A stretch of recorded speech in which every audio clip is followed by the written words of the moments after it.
Masyarul muslimin yang dimuliakan Allah Subhanahu wa taala.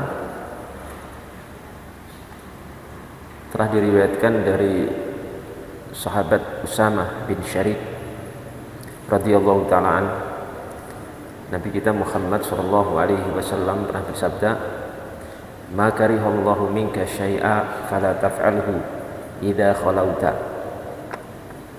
Apabila Allah Subhanahu wa taala membenci sesuatu darimu, maka janganlah kamu lakukan sesuatu itu apabila kamu sedang bersendiri.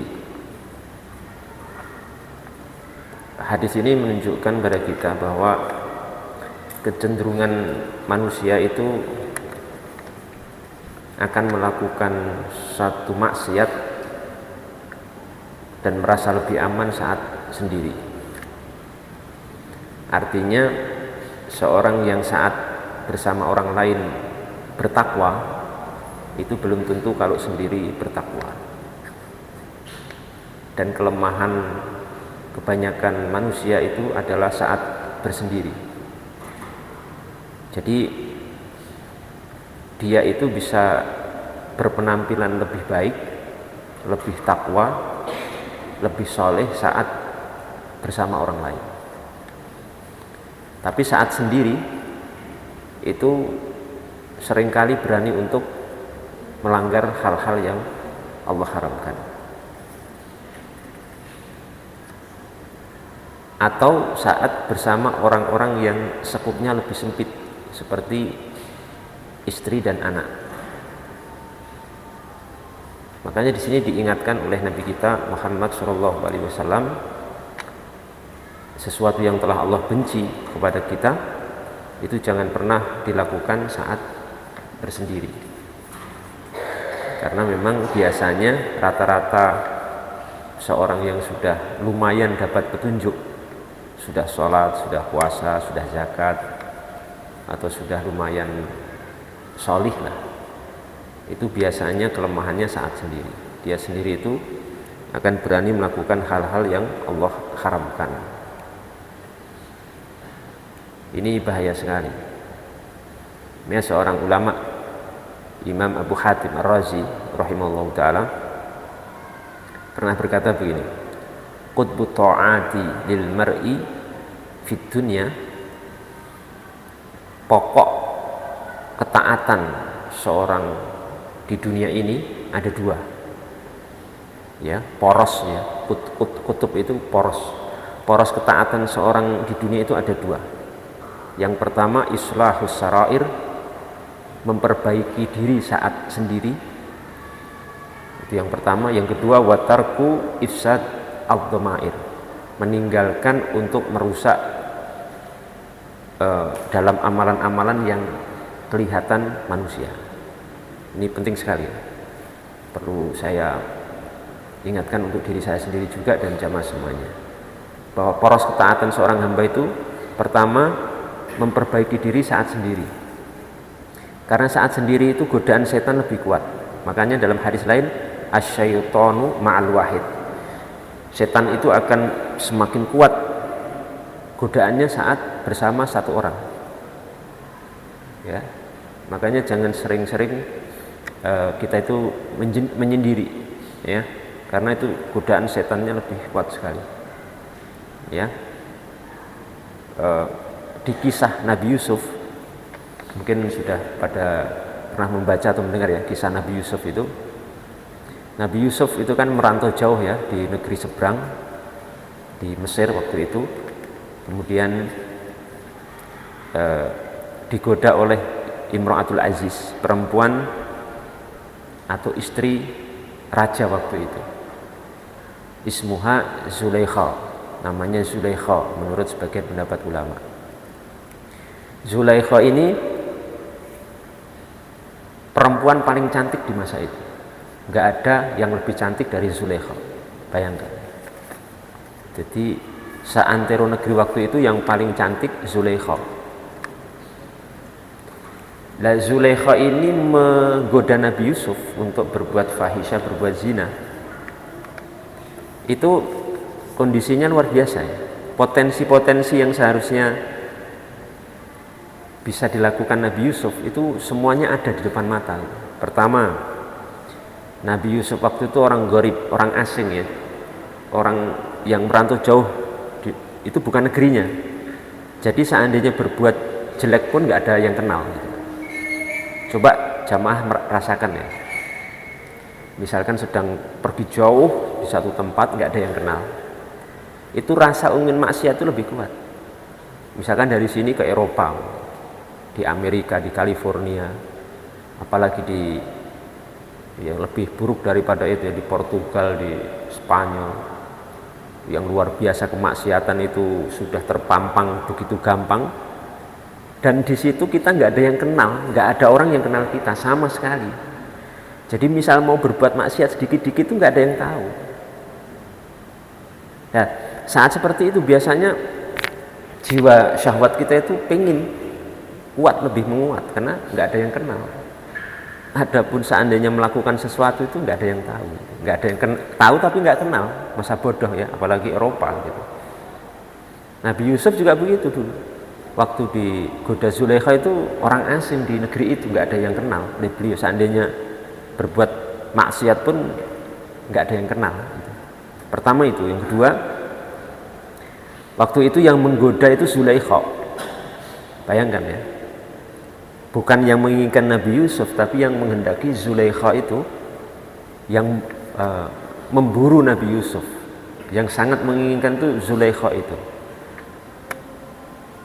Kalau kita yang laki-lakinya itu kan masih males ya, mau maksiat, tapi kita yang menginginkan. Ini menawarkan diri, mengajak malah. Bayangkan, itu kan godaan luar biasa juga itu. Sudah yang mengajak itu perempuannya paling cantik di seantero negeri itu, bidadarinya waktu itu. Terus ketiga, perempuan ini bukan perempuan sembarangan, bangsawan, istri raja waktu itu, punya pangkat, punya kedudukan, punya harta, punya segalanya. Kelima, waktu itu terjadi di satu tempat yang nggak ada orang, di kamar, nggak ada orang yang tahu. Seandainya berbuat pun sebentar nggak ada yang tahu, selesai gitu. Sampai Nabi Yusuf kan ditarik bajunya dari belakang itu sampai sobek. Nah, kondisi-kondisi seperti itu itu berat sekali ya, berat sekali itu. Kadang godaan orang ya, misalkan korupsi. Kenapa kok orang korupsi? Sudah sholat tapi bisa korupsi, sudah haji bisa korupsi, miliaran bisa triliunan. Kenapa? Ya karena ini saat bersendiri itu nggak diislah, nggak diperbaiki, rasa diawasi oleh Allah, rasa takut pada Allah itu nggak muncul. Bisa korupsi miliaran, ratusan miliar bahkan, nggak ada yang tahu kan begitu ya. Sampai Nabi Yusuf waktu itu kan disifati dalam Quran hamma biha, ya hampir-hampir ada kerentek gitu. Kalau orang Jawa itu ada kerentek, ada sedikit percikan rasa ingin gitu, godaan luar biasa. Itu bisa dibayangkan ya, kalau yang itu yang digoda Nabi Yusuf. Kalau yang digoda kita sudah kelar itu, sudah selesai gitu. Kalau yang digoda kita sudah selesai gitu, nggak tunggu 1-2 jam, hitungan detik selesai gitu. Kalau yang digoda apa? Kita. Nabi saja itu cuma ada wahamma biha, sudah ada sedikit rasa ingin ke Zulaikha itu. Nabi loh itu, apalagi cuma kita, kelas kita. Saya nggak bisa membayangkan. Mungkin pikiran kita kan, wah nggak apa-apalah sekali-kali gitu, ya kan? Coba bayangkan itu. Untung Nabi ya. Kalau kita jangan tanya ya. Jadi itu ya, penting kita mengislah saat sendiri. Makanya ada sebuah ucapan menyatakan bahwa seorang yang memperbaiki diri saat sendiri itu akan diperbaiki oleh Allah Subhanahu wa taala hubungannya dengan manusia. Kalau saat sendiri bertakwa, hubungan dengan manusia pasti bagus.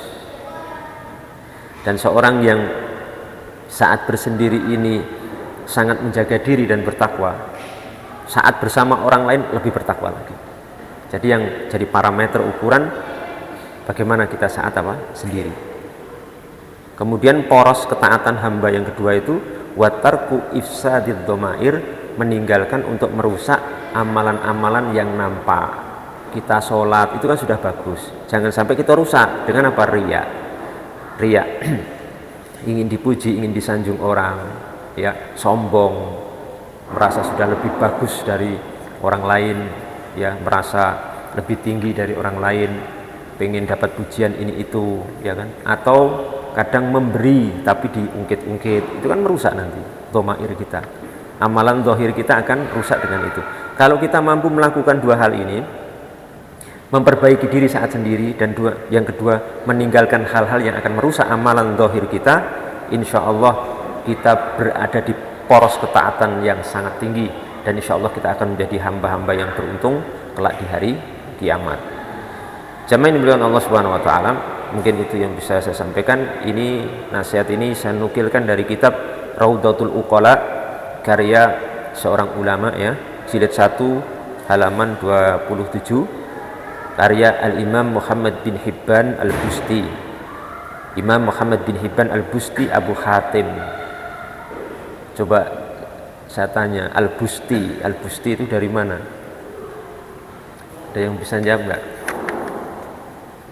Ulama ini dari mana? Kan Raudatul Uqala itu karangan Imam Muhammad bin Hibban Al-Busti. Al-Busti itu dari negeri mana? Kalau ada yang tahu saya kasih hadiah 5.000 rupiah. Kenapa? Oh, baru dengar namanya. Ada yang tahu? Saya kasih hadiah 5.000, ya, jangan banyak-banyak ya. Saya 5.000 kan lumayan. Jangan lihat hadiahnya, nilainya, tapi lihat maknanya, ya, gitu ya. Kalau ada yang bisa jawab ulama ini dari mana? Dengan melihat Al-Bustinya itu, nisbatnya itu Muhammad bin Hibban Al-Busti, ya. Gak ada yang tahu? Pada sayembara ini. Al-Busti itu dari Afghanistan, insya Allah. Dari mana? Afghanistan. Jadi beliau ini ulama besar, imam besar dari Afghanistan, ya, Muhammad bin Hibban Al-Busti. Jadi di masa lalu Afghanistan itu melahirkan ulama-ulama besar, ahli fikih, ahli hadis, itu banyak dari Afghanistan, ya, Imam Abu Hatim Al-Busti. Semoga bermanfaat. Wabillahi taufiq wal hidayah. Assalamualaikum warahmatullahi wabarakatuh.